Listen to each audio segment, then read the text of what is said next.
বিসমিল্লাহির রহমানির রহিম। দেখেন যে ভারতের পররাষ্ট্র সচিব জয়শঙ্কর সে বলল যে বাংলাদেশের বিষয় নিয়ে ব্রিফিংয়ে বলতেছে যে বাংলাদেশে একটা ইনক্লুসিভ নির্বাচন চায়, অর্থাৎ ইনক্লুসিভ নির্বাচন অর্থাৎ সব দলকে নিয়ে একটা নির্বাচন চায়। কিন্তু বাংলাদেশের প্রশ্ন হলো, ভারতে যখন নির্বাচন হয় বাংলাদেশ তখন তার মতামত প্রকাশ করে না। এই ভারতের কোনো সরকার যদি আপনার নির্বাচিত জয় হয় তখন ওই সরকারকে অভিনন্দন জানানো বাংলাদেশের দায়িত্ব, এবং ভারতেরও দায়িত্ব এটাই হওয়া উচিত যে নির্বাচন কেমন হবে নির্ভর করবে হলো নির্বাচন কমিশনের উপরে। নির্বাচন এটা কেমন হবে নির্ভর করবে বাংলাদেশ সরকারের উপরে, যে নির্বাচন কতটি ইনক্লুসিভ হবে এবং নির্বাচনে কত মানুষ এখানে অংশগ্রহণ করবে। যেটা ভারত যেটা করতেছে যে অযথা চর্চা করতেছে, অযথা চর্চা আসলে কোনো কূটনীতিক আপনার কনভেনশন, ভিয়েতনামা কনভেনশন আইনের এটা সম্পূর্ণ লঙ্ঘন।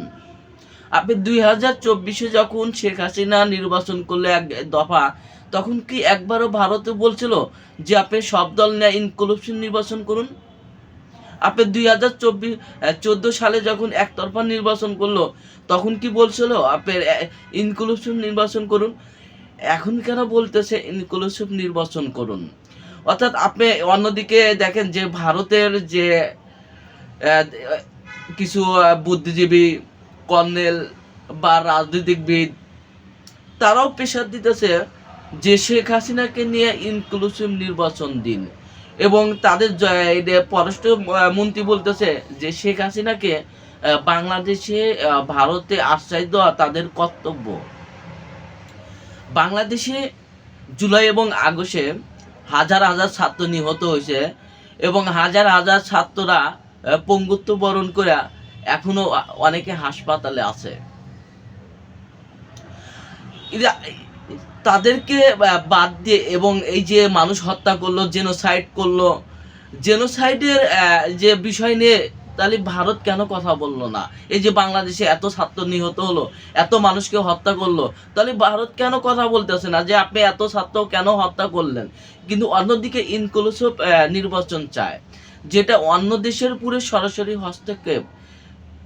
নির্বাচন কমিশন নির্ভর করবে এবং বাংলাদেশে অবশ্যই নির্বাচন হবে এবং বাংলাদেশে গণতান্ত্রিক ধারা বজায় রাখবে। বর্তমানে অন্তর্বর্তী সরকারের মাননীয় উপদেষ্টা প্রফেসর ইউনূস এটাই বিশ্বাস করে। কিন্তু এইটা আপনার নির্বাচন কেমন হবে নির্ভর করবে বাংলাদেশের উপরে, এটা ভারতের উপরে নির্ভর করবে না। এটা অযথা চর্চা, এই অযথা চর্চা আসলে ভারতের না করাই উচিত। কারণ এইটা ভারতের নির্বাচন হয়, বাংলাদেশ এটা ভাবে না। আসলে ভারতেরও প্রতিবেশী দেশ হিসাবে এবং তাদেরকে এই বিষয়ে আরো সজাগ থাকা উচিত যে অন্য দেশের উপরে এবং মনস্তক যুদ্ধ এবং এই যে সাম্রাজ্যবাদী শক্তি চাপা দেওয়া তাদের ভুল ধারণা নিয়ে বসে আছে যে কি হবে বাংলাদেশ, অর্থনৈতিক, নির্বাচন, জনগণ যেটা ভাববে নির্ভর করবে বাংলাদেশের উপরে। বাংলাদেশের রাজনীতিক, বাংলাদেশের পলিটিক্স, বাংলাদেশের বুদ্ধিজীবী, বাংলাদেশের মেধাবী সন্তান, বাংলাদেশের সাংবাদিক এবং বাংলাদেশের জনগণের উপরে, কিন্তু অন্য দেশের উপরে নির্ভর করে না। এবং জয়শঙ্কর যেটা বলতেছে এটা অযথিত চর্চা। অর্থাৎ বাংলাদেশকে যদি আপনার শেখ হাসিনাকে যদি অবৈধভাবে বাংলাদেশের উপরে নির্বাচন চাপা দিতে চায় তাহলে এটা ভারত অনেক ভুল করবে। কেন ভুল করবে? আপনি দেখেন যে বর্তমানে যে আমেরিকা এবং চীনের সাথে যে নতুন এয়ারলাইন্স, অন্যদিকে পাকিস্তান এবং চীনের সাথে নতুন এয়ারলাইন্স, ভারত, পাকিস্তান, চীন এবং আমেরিকার সাথে যে নতুন এয়ারলাইন, সেদিক থেকে হল আপনার বিশ্ব রাজনীতিকে ভারতের উপরে একটা চাপ সৃষ্টি হচ্ছে। অন্যদিকে চীন তাদের অরুণাচল প্রদেশ দাবি করতেছে তাদের, এমনকি অরুণাচল প্রদেশে একজন ভারতীয় ব্যক্তি শুধু বলছে যে এটা ভারতের অংশ। সেই জন্য আপনার চীনের সেনাবাহিনী আপনার ধরে নিয়ে আপনার বান্ধে রাখছে। তাহলে দেখেন যে অরুণাচলে যেটা 1919 সালে ভারত হলো আপনার চীনের সাথে যুদ্ধ হারা যায়, এবং এই যুদ্ধ হারা যাওয়ার পরে অরুণাচল হলো এই যেটা চীনের এক অংশ, এবং চীনের এই যে মানচিত্রের ভিতর, এবং চীন মনে করে অরুণাচল প্রদেশ তাদের হাজার হাজার বছরের এই যে আগেকার তাদের সম্পত্তি, যেটা ভারত দখল করে রাখছে, যেটা 1919 সালে চীন আবার ফিরে আনে ভারতের কাছ থেকে।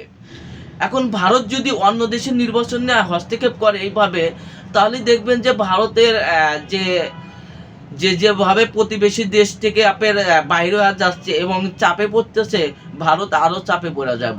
কারণ কেন চাপে পড়ে যাব, আপনি দেখেন যে একদিকে থাইল্যান্ড এবং যে কম্বোডিয়া যুদ্ধ হচ্ছে, এবং কম্বোডিয়াকে ভারত যে সমর্থন দিচ্ছে, এবং এই যে কম্বোডিয়াকে যুদ্ধে হারা যাচ্ছে এবং পিছু আসছে, যেটা এই যে ভারতের এই যে শক্তির জন্য একটা দুর্বল অংশ।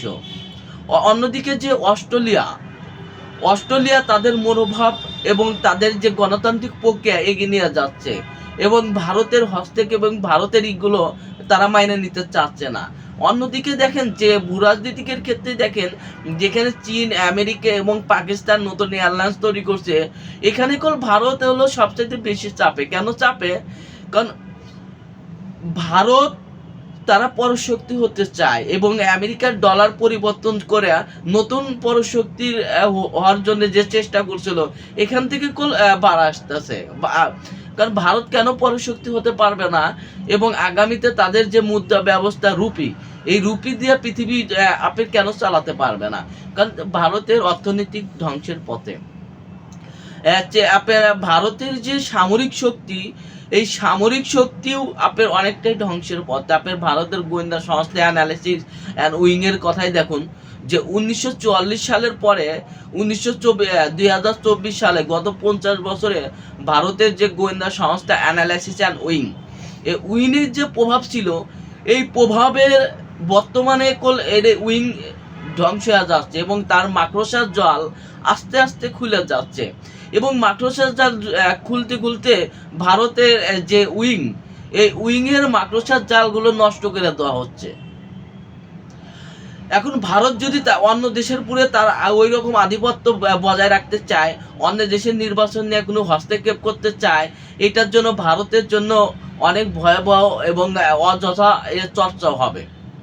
কারণ অযথা কোনো রাষ্ট্রের উপরে চর্চা করা মোটেই আপনার একটা গণতান্ত্রিক দেশের উপরে আপনার নির্ভর করে না, এবং ভারত কখনোই অযথা চর্চার উপরে থেকে অবশ্যই বিরত থাকবে, এবং অন্য দেশের রাজনীতিকের হস্তক্ষেপ এবং রাজনীতিক নিয়ে অবশ্যই তার বিরত থাকা উচিত। সবাই ভালো থাকুন। আসসালামু আলাইকুম।